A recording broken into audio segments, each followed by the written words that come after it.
Welcome back, still with us in Asean Newsroom. And for the economic news, gold futures climbed to a record of $1,624.30 US dollars an ounce as US lawmakers failed to reach an agreement on raising the federal debt limit, boosting demand for the metal as a heaven investment.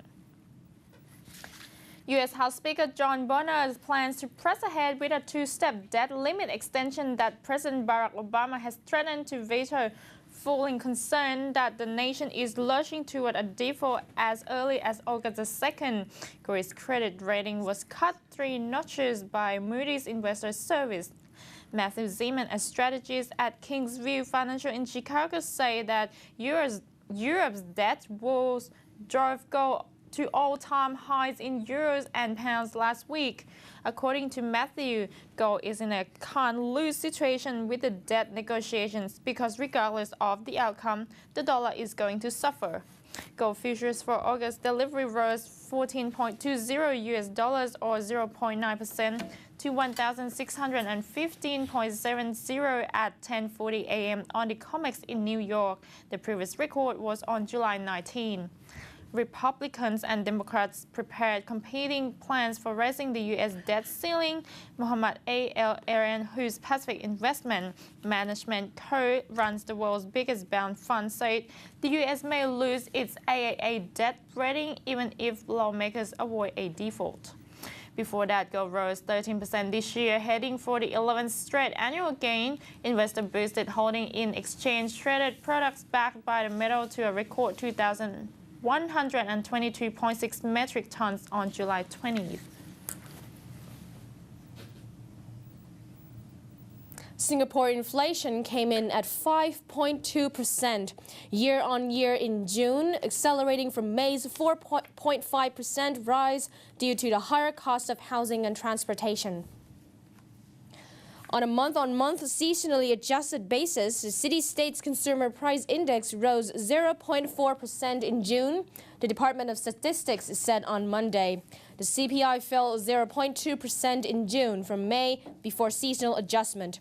The central bank's core inflation measure rose 2.3% year-on-year, following a 2.1% rise in May, but was unchanged on a month-on-month basis. The Nissan Motor Company is Japan's number 2 car maker, plans to invest more than $250 million to expand its existing factory in Indonesia and increase output in order to meet growing demand. Nissan Indonesia President Director Takayuki Kimura said that the investment is expected to contribute significantly to the automotive industry and economic growth in the country. Kimura said that Nissan Motor, the company's principal owner, was planning to build a new engine plant and more than triple annual production capacity to 180,000 units from 50,000 units. The move is part of Nissan's broader expansion in the ASEAN market under its global business plan titled Nissan Power 88, outlined by Chief Executive Carlos Ghosn late last month.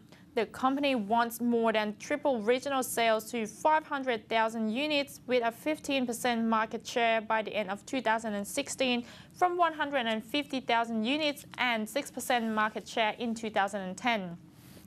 Nissan also aims to do more research and development work in ASEAN and to double its regional production capacity to 700,000 units per year from 350,000. In Indonesia, the company will get involved with a low-cost green car program initiated by the government that is currently being drafted. Nissan is the latest manufacturer to announce its expansion in Indonesia. Suzuki had announced a $800 million US dollar expansion, Chrysler a $100 million US dollar expansion, Daihatsu $246 million US dollars, and BMW a $11.7 million US dollars expansion.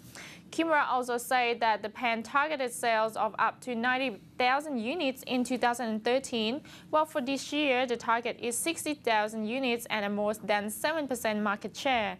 The plan's workforce was expected to rise to 2,500 from the present 900 following completion of the expansion. Nissan's assembly plant is located in Cikampek, West Java. Teddy Irawan, Vice President of Sales and Marketing at NMI, said that demand for automobiles in Southeast Asia's second biggest automotive industry was expected to continue growing, reaching 1 million units by 2014. Most of the production would be prioritized to meet domestic demands. He said that one of the key strategies to realizing this growth is the introduction of more than 10 new models, as well as collaboration with state agencies to gain competitive advantages in Thailand, Malaysia, the Philippines and Vietnam, as well as Indonesia.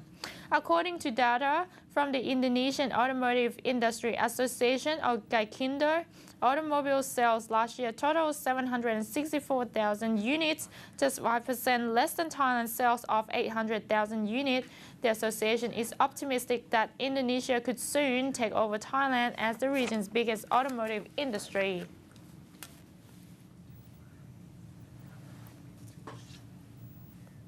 Toyota's output and sales in Japan dipped in the first half of the year in the wake of Japan's devastating earthquake and tsunami in March.